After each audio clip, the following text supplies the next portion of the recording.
Have you ever looked at one of those huge government spending bills? The kind sometimes called a big, beautiful bill, or maybe, well, a Frankenstein monster? Yeah, those massive pieces of legislation. Exactly. And you wonder, okay, what does this actually do to the economy? And maybe more to the point, what does it mean for, your own finances? Because our source for this deep dive, it starts right there. It argues these big bills can, well, lead straight to inflation. That's definitely a strong opening statement. It frames these big government actions not just as policy, but as potential drivers of, like you said, inflation and even macro chaos. It sets a clear tone. It really does. Yeah. And the source puts it pretty bluntly, saying, Washington decides to play monopoly with real money. So the question becomes, how do you even navigate that kind of environment? It's the strategy. Right. And that's exactly what our source gets into. We're taking a deep dive into an article called 4 Dividend Stocks I'm Buying as the Big Beautiful Bill Takes Its Toll. Okay, so the mission here isn't really about debating the bill itself, but understanding the source's proposed solution. Their specific investment strategy for dealing with this perceived economic fallout. Precisely. It's all about their focus on durable dividend-paying stocks as a kind of defense mechanism. A way to find some predictable cash, as the source puts it, when everything else feels a bit, well, chaotic. Yeah, exactly. So what we'll do is first we'll unpack the source's basic idea why they think this approach is necessary because of these big bills. Gotcha. The premise. Then we'll look closely at the 4 specific companies the source highlights. Why these companies? What's the rationale? Okay, the specific stock picks. And finally, we'll kind of pull it all together and talk about what the source thinks this strategy means for building maybe some resilience in your portfolio during uncertain times. Sounds like a plan. So let's start with that core premise. What's the source's main argument about these large government spending bills? Well, they don't mince words. They argue that while these bills might promise good things, they often come with serious downsides. The source claims they can quietly ransack your wallet, mainly through inflation. And they also link them to things like slow GDP growth and just general macro chaos. So the source is really focusing on potential negative consequences, perhaps unintended ones, of this kind of large-scale government spending, framing it as something that works against investors. Yeah, that seems to be the view, that it kind of muddies the waters, economically speaking. Okay. And faced with this perceived chaos, what's the counter strategy they propose? It's not about chasing, the next big thing. It's about buying income, specifically income from what the source calls durable dividend-spitting machines. Ah, okay. So durability and dividends. The focus shifts to resilience, predictability.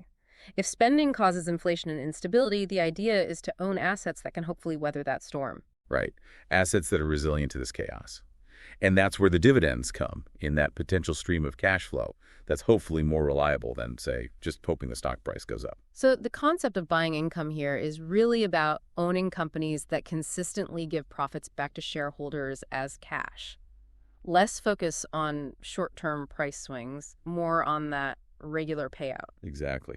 The source sees that regular payout as a defense, a form of predictable cash, when the bigger picture feels unpredictable, maybe even, as they suggest, manipulated. Okay, makes sense as a premise. Let's get into the companies then. The 4 specific dividend-spitting machines the source likes. First one is Enterprise Products Partners, ticker EPD. Right, EPD.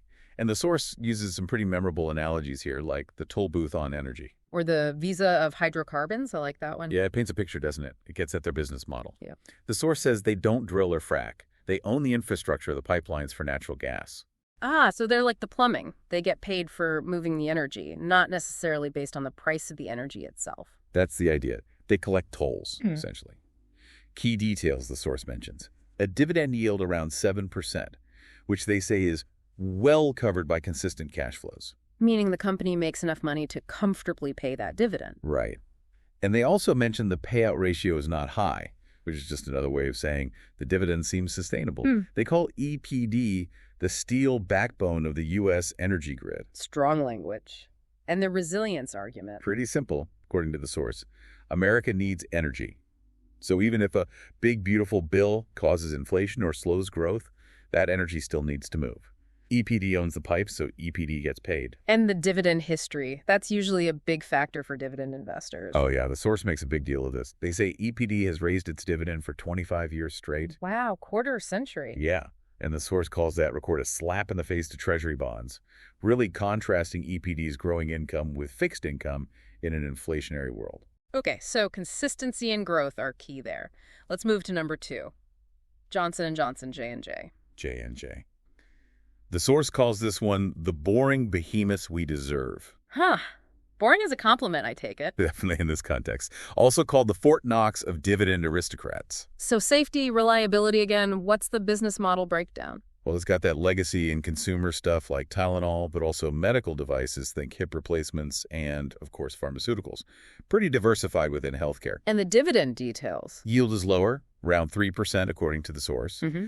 But they emphasize the financial strength behind it, things like a AAA credit rating, Which is top-notch. fortress balance sheets, and an ironclad moat, meaning it's hard for competitors to challenge them. And the resilience claim for J&J, how does it fit the theme? It's about necessity.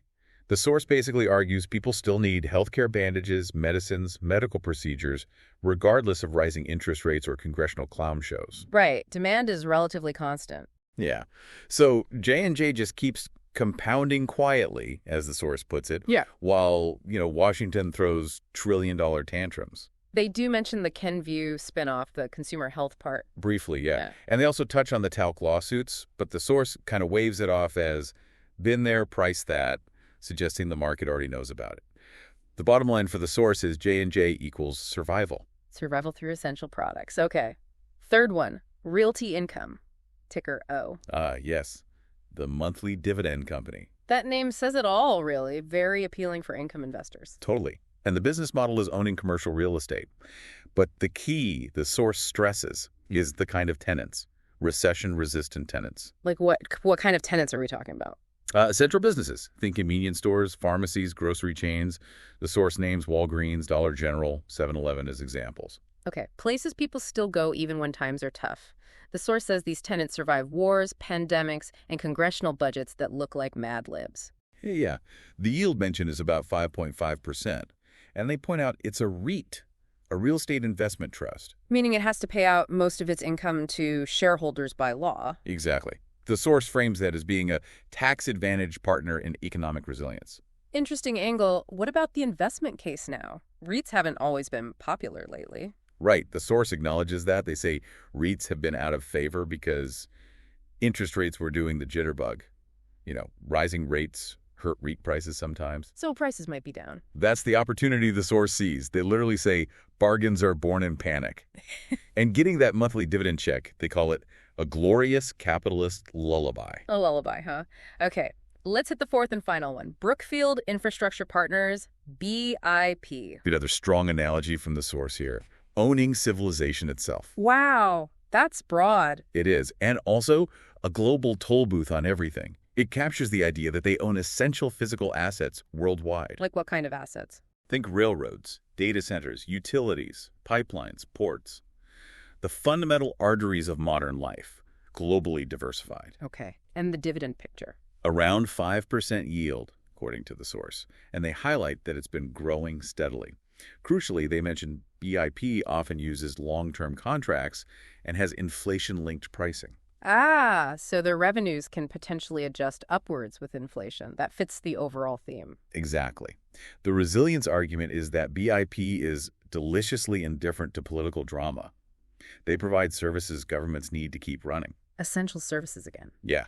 And the source adds that Brookfield management is known for being aggressive when it counts, like buying distressed assets when markets panic. So opportunistic buying combined with essential infrastructure, the investment angle? Well, the source says the income stream is as reliable as Congress's ability to spend money they don't have. Ouch, a bit cheeky. A little bit. But the point is reliability. In this environment, the source says boring infrastructure becomes the new sexy. Okay, so we have EPD, energy pipelines, J&J, healthcare, Realty Income, essential retail REIT, and BIP, global infrastructure. Looking at them as a group, what's the source's big takeaway? Why these four? The common thread, according to the source, is predictability. getting that predictable cash when times feel unpredictable. They're deliberately durable, not flashy. And that durability comes from providing essential stuff, things that, as the source puts it, can't be canceled. Gas transport, healthcare, rent for a pharmacy, keeping the internet on. Right. Needs, not wants. And the financial result of that for the source is dividends paid out with Swiss watch reliability. And this ties back directly to the initial problem statement about inflation and instability from government spending. Absolutely. The source argues that when treasuries might be flirting with irrelevance and inflation numbers spike like bad chili, these kinds of dividend growers can be inflation-fighting, sanity-saving friends. So the ultimate claim is that owning these types of businesses helps insulate your portfolio, makes it less dependent on politics or budget fights. It doesn't care who's in office, essentially. Yeah, creating your own little economic defense shield is how the source seems to view it. Okay, so wrapping it all up, the source isn't saying you can stop the big spending bills or the debt. No, they acknowledge that's likely out of our control. But they argue we can choose how we protect our own capital. And for them, that choice involves owning real assets, real companies, and real income streams, tangible things. Right. Their final thought is that while the big, beautiful bill might weigh down the economy overall, investments like these could potentially lift your financial future. And they leave us with that pretty provocative idea. Maybe the only bailout you'll ever need is your own dividend check. Yeah, it really pushes you to think about self-reliance versus relying on external forces. Building your own income stream, owning parts of these essential businesses, getting that sleep well money that shows up regularly. Just no matter how much Congress spends trying to reinvent the economic wheel, as they put it, it definitely gives you something to consider about where real financial security comes from.